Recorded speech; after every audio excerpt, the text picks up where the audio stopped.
Good day everyone. I know you have been wondering which smartphone to choose in 2025 since Apple and Samsung release a new phone every new year. So in this video, I'm going to tell you the 4 camera specs that you should consider when choosing a smartphone. So that you will not go and spend thousands of dollars or millions of naira on the smartphone and you'll make your best decision and have the best experience ever. First, camera feature. Your camera is what we use to shoot your videos and all your pictures. Obviously you want a good camera to shoot nice videos and nice pictures, but I don't want you to get into the megapixel trap or the AI cam.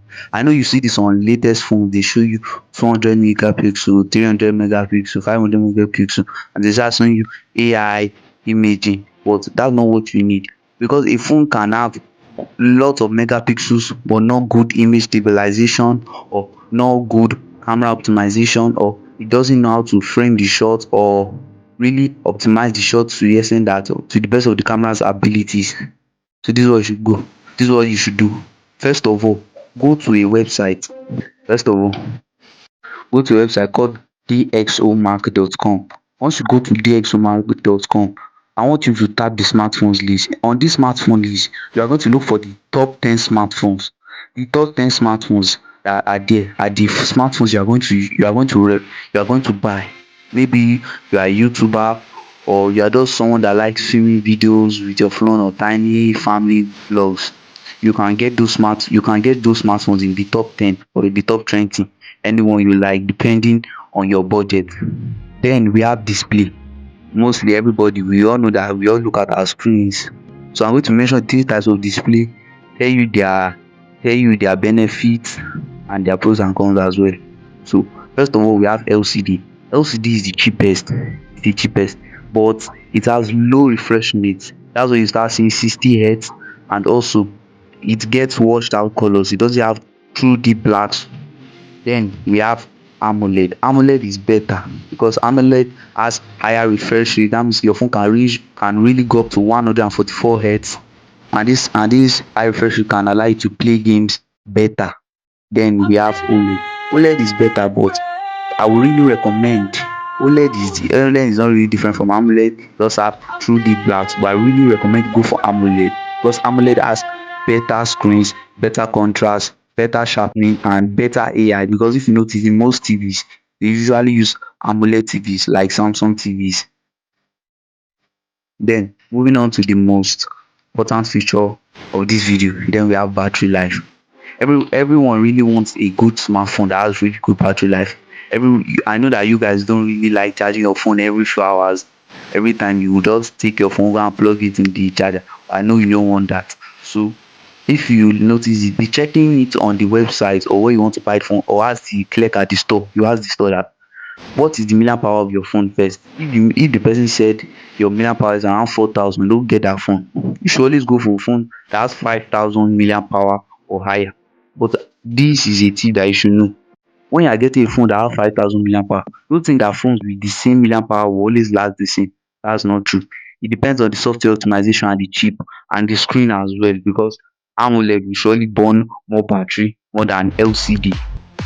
And also, here's a tip: you should always go for a silicon carbon battery over a lithium battery, and here's why. A silicon carbon battery is going to is the new tech in town right now. Most phones have started using the silicon carbon battery, like the Vivo X200 Pro, but I don't really know why Samsung and Apple haven't really moved to it, because we're able to fit bigger battery capacity in a smaller footprint, and it will be able to charge faster, unlike lithium battery that will take hours to charge. Some phones now, they are really fast at charging. Some phones can reach 100 watts, and those phones can charge within minutes now.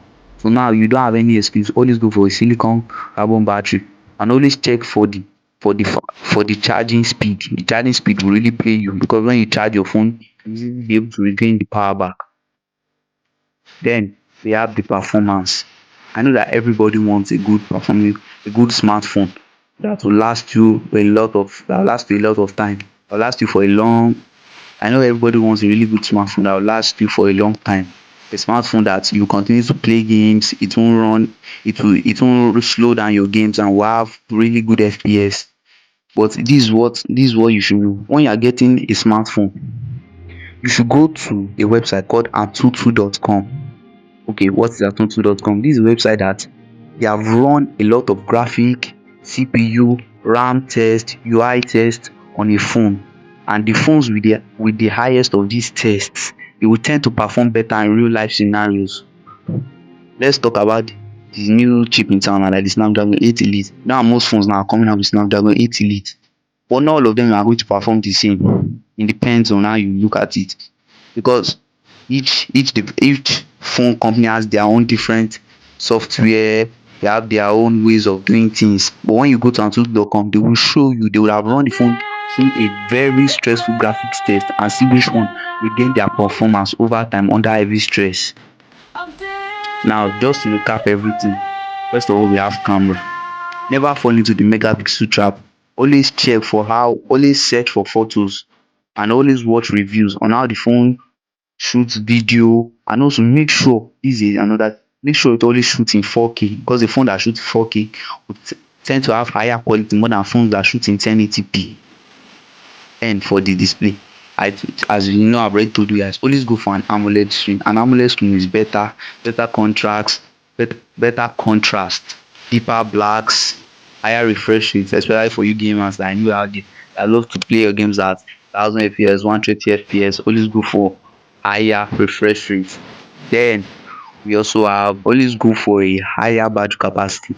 If you want, you could go for a 6000, 10,000 milliamp hour battery, I don't care. But what I would recommend for you is go with the silicon carbon battery. I know it may be expensive, but if it's within your budget for you to go for a silicon carbon battery, I would recommend, because you'll be able to charge your phone faster, and you'll be able to get a higher battery life, and also be able to charge your phone faster. Then we have performance. We know there's a lot of chips now.